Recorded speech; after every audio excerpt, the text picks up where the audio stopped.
want to thank Mark and Natalie for organizing the Hanukkah program today.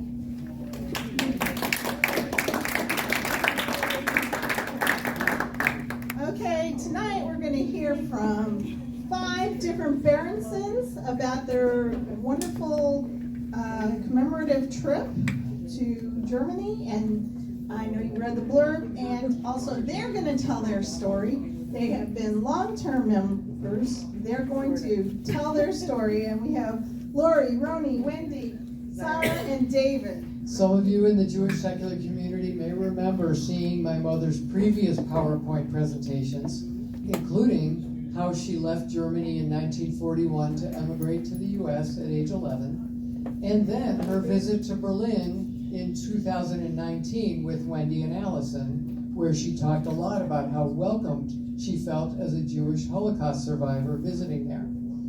My mom, by the way, is the first person I ever knew to make a PowerPoint presentation. Stolpersteine, that is a German word. It means stumbling stones. Stolpersteine are concrete blocks measuring about 4 inches square, and they were laid into the pavement in front of the last voluntarily chosen places of residence of the victims of the Nazis. Now in 2019, Wendy's daughter, Allison, had an internship in Heidelberg working at a molecular biology lab. Wendy wanted to meet her in Germany for a short vacation. And I said, well, she couldn't go without me. She's not going to Berlin without me. So the 3 of us met in Berlin. Back then, the 3 of us were in Berlin for 5 days. During a guided tour, we saw some gold blocks set into the ground and asked our guide about them. We were told about the Stolpersteine. Mom remembered reading about them in her Berlin magazine and got in touch with Theodor Roker, who was one of the main people coordinating this project. After getting back to the U.S., she purchased 4 Stolpersteine to be made for her grandmother, 2 aunts, and an uncle. She was put on a long list of people who requested these stones. She told me that she probably wouldn't be alive when the stones were made, and that someone from the family could go when the stones were ready. In February of this year, I was notified, and I'm still alive, I was notified that the Stolpersteine were ready. I sent an email to the family asking who wanted to go to Berlin with me. We all decided that June of 2024 would be the best time to go. So I arranged with Theodore to have our stones laid 2 days after we arrived. Well, I definitely wanted to go, and I wanted to bring Zara, my 13-year-old daughter, for her first trip outside the U.S. She was as excited about going as much as I was. Then I reminded everyone that we would all have to make sure that our passports were current. Of course, I wanted to go. Allison, my daughter who lives in California, also wanted to go. My daughter and son-in-law, Vicky and Shelley, and their daughter Molly, who live in Madison, Wisconsin, also wanted to go. And their son Robin and his wife Kara, who live in California, they were already traveling in Europe, so they said they would join us too. I was planning on staying at home with my dad and Arnie, but Mom finally convinced me to go. I started right away working on getting my passport, and after lots of complications, I ended up getting it 2 days before we had to leave. That was a nail biter. I was so excited that so many of us were going. It was a total of 11 of us. So we spent a lot of time with everyone on the phone and by email, making our flight arrangements and then remaking flight arrangements. Wendy found an apartment for 7 of us to live in for about 6 days. Vicky and Shelley were staying with a friend of a friend. Robin and Kara were staying in a hotel nearby. Our apartment was perfect. Enough bedrooms, bathrooms, and space for us to hang out. A pleasant kitchen, dining, living room. We soon realized that mosquitoes don't seem to exist in Berlin, so we were able to have the windows wide open without screens, and sat outside a lot. The weather was beautiful. By the way, this picture, this is That totally door, open. the door is We open. had it open the whole time. But we were on the 5th floor, and I think somebody later told I me, did see a fly. yeah. But somebody told me that they just didn't go up that high, that the mosquitoes kind of stayed low.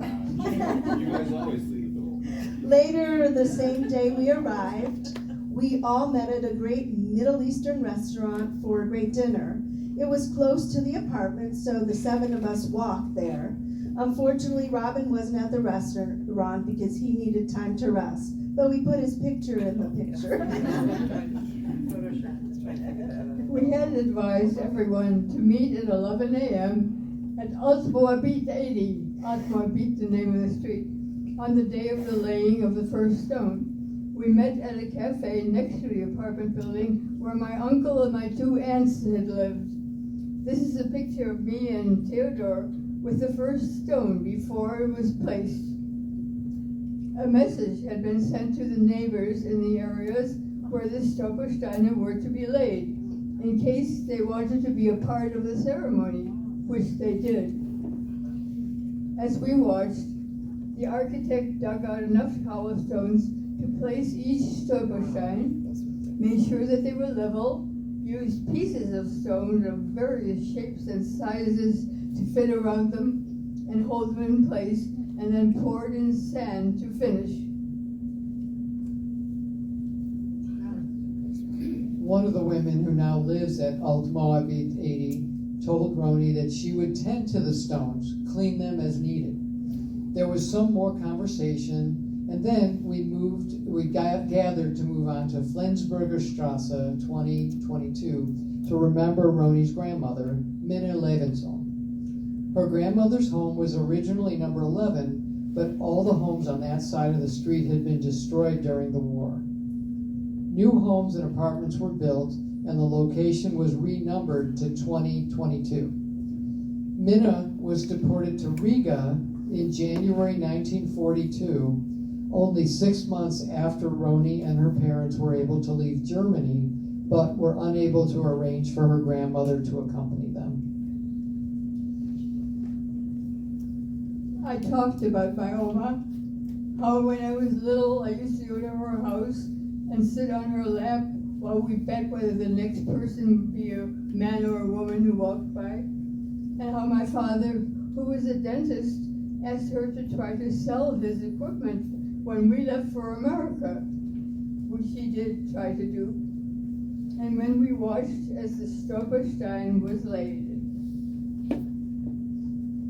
Next, we went to the Bellevue S-Bahn, the elevated train station, which was across from the house that Mom lived in, or the apartment building. The apartment building she grew up in is no longer there, but she showed us where it was across from the station, told us how she would stand by the window and wave to people on the platform or on the train. On the 2nd floor of the train station, we were pleasantly surprised to see some pictures of the station as it looked many years ago. Pictures which included the building where Mom grew up. And she showed us the windows of her apartment and the porch where she and her father would sit. They would sit in here and look over at the train station. And this was up on the 2nd floor of the train station. It was wild. Yeah. Grandma told us lots of stories of her childhood, including about how she used to go to the ice cream shop across the street from their home. Then, when she was no longer allowed to enter after the "No Jews Allowed" signs went up, the policeman on duty would still go in and buy the ice cream for her. And the first time my mother went to the grocery store and saw the sign that said "No Jews Allowed," she returned home, only to receive a phone call from the proprietress. "Mrs. Levinson, why didn't you come in? I saw you." When my mother explained about the sign, the woman said, "Oh, don't pay attention to that sign. It doesn't mean you. You can come anytime." So my mother did go, but she would use the back door. Then we moved on to the Berenson Memorial not that far away. This marks the location of a transport station from which the Jews were sent to the camps. Tall metal sculpture documents the dates and destinations of the trains. The first two lines showed when and where Roni's two best girlfriends were deported. I should add too that it wasn't only Jews that were sent to camps. Other people that the Nazis killed or imprisoned. One day in Berlin, we traveled to the northwest portion of the Tiergarten, a large extended park reminiscent of Central Park in New York, spreading west from the Brandenburg Gate. Roni's home across from the Bellevue train station was only a few blocks from an entrance to the park. And walking a short way in, you would come to the Englischer Garden, or the English Garden. And in that small area is a sculpture of a pony and a young person. I remember my parents bringing me here, and I would pretend to feed the pony petals from the flowers lying on the ground. Actually, just as we found them on that day in June.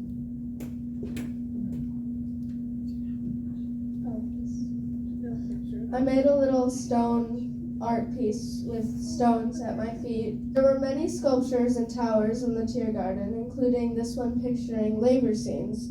That is me, my Uncle Shell, Cousin Allison, and Dad imitating the poses of the sculpture. This tower, the Berlin Victory Column, signifies the end of the Prussian War.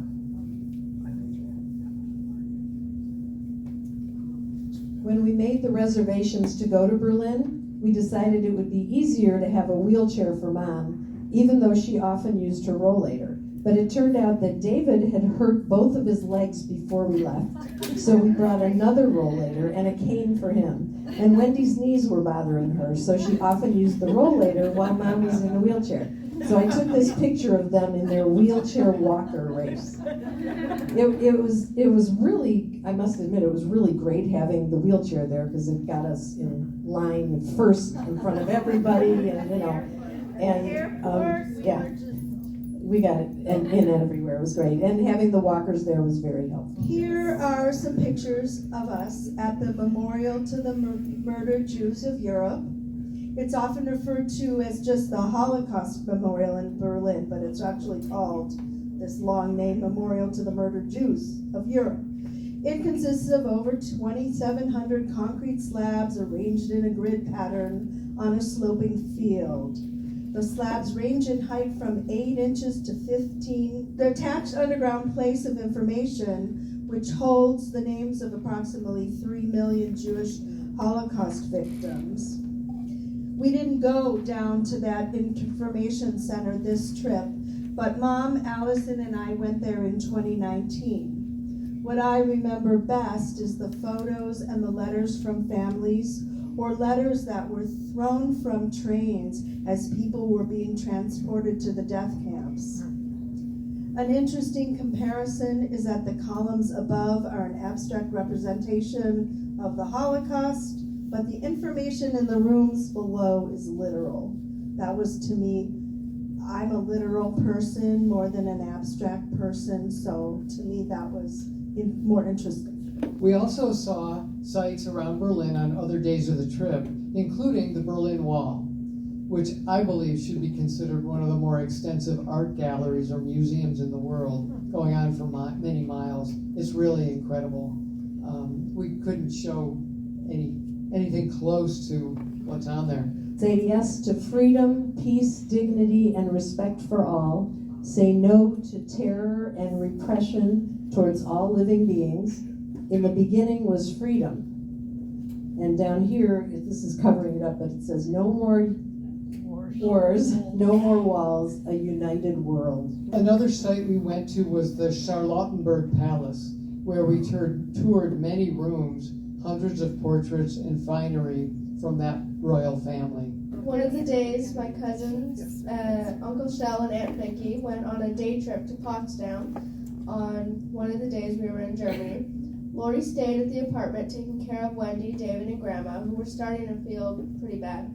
We went to Sanssouci Palace, where we went on a virtual guided tour after we went to see the gardens outside while waiting for our reserved time to go in. We went to Humboldt University, There's a memorial plaque in the square telling about all the books that were publicly burned during the Nazi regime. So the translation on the left says, "That was but a prelude. Where they burn books, they will ultimately burn people as well." Heinrich Heine, 1820. And then the translation on the right, "In the middle of this square on May 10th, 1933, National Socialist students burnt the works of hundreds of freelance writers, journalists, philosophers, and scientists."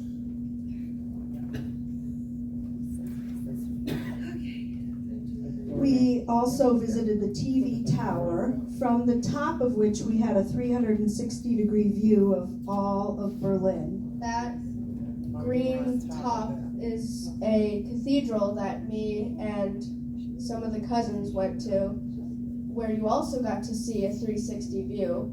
It wasn't as tall, but it was very pretty on the inside. As our group was approaching the TV Tower in Berlin, we had the opportunity to play table tennis on a mini table outside of this huge tower in a well-traveled square.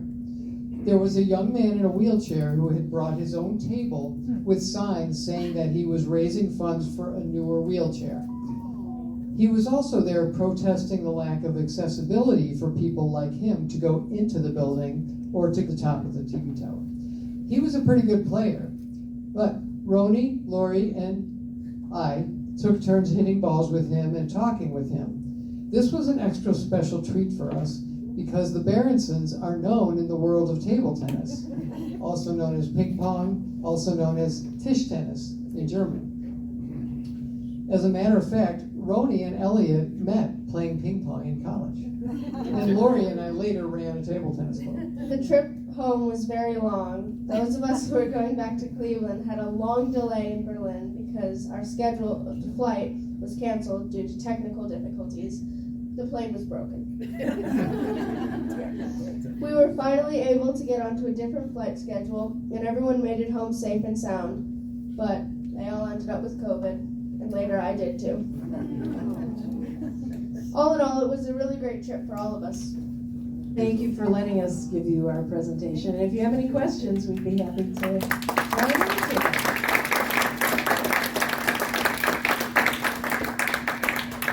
Vicki. Okay, my question is, Roni, did you speak German there? Do you remember your German?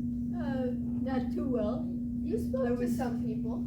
I was 11 years old when I came to America, so I spent my first 10 years in Germany.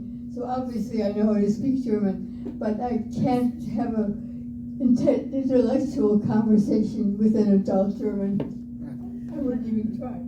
But she was very good at, like, if somebody was speaking German and they spoke to her, she would tell us what they were saying. Yeah, Especially the cab drivers. the cab drivers. That's it. Yes, Who but were mostly Turkish. Did you have anyone else doing translating for you? Oh, Google. Google. Oh, yeah. Hey, it works really well. And I had learned some German in college, so that helped a little bit. Okay, questions? Did you have to get special permission to lay those stones where you did? Worked with the person that does that, and what was his name again? Theodore Theodore Broker. He has been doing this, and so he does it. And he has permission from the government to do it, and he works with people in Berlin and other cities to do it. yeah, they apparently have these stones in other cities around Europe. So there must be like a little organization, but I believe there was like only originally one person making the stones, but then eventually several other people started to make them. I just want to comment that I saw them in Lithuania. Gunther Deming started it in Germany. That's the name. And my family has several, and he was the person. The one city that will not allow the Stolpersteine is in Munich. Do you know why they won't allow it in Munich? The Jewish Council. In Germany, people still pay the church tax. It is exactly like it was 100 years ago. And as such, all your tax goes to the Jewish council that then takes over. You don't have to pay dues to your congregation there. And they decided that having the stumbling stones, or Stolpersteine, auf den Straße, meant that people would be walking on them. It would be a desecration of the memory of those who are deceased.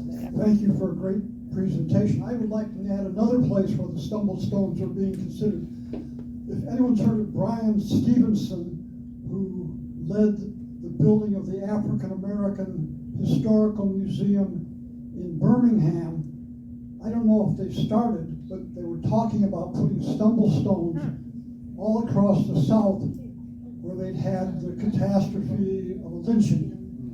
And so that's an idea has spread from Berlin to the South. And certainly if you've read about that museum down there, it's heartrending. So museums, and tragedy, and memory. It has nothing to do about the stones, but I remember when we were in Munich and we tried to get directions to Dachau. Nobody seemed to know where it was. What? That doesn't exist.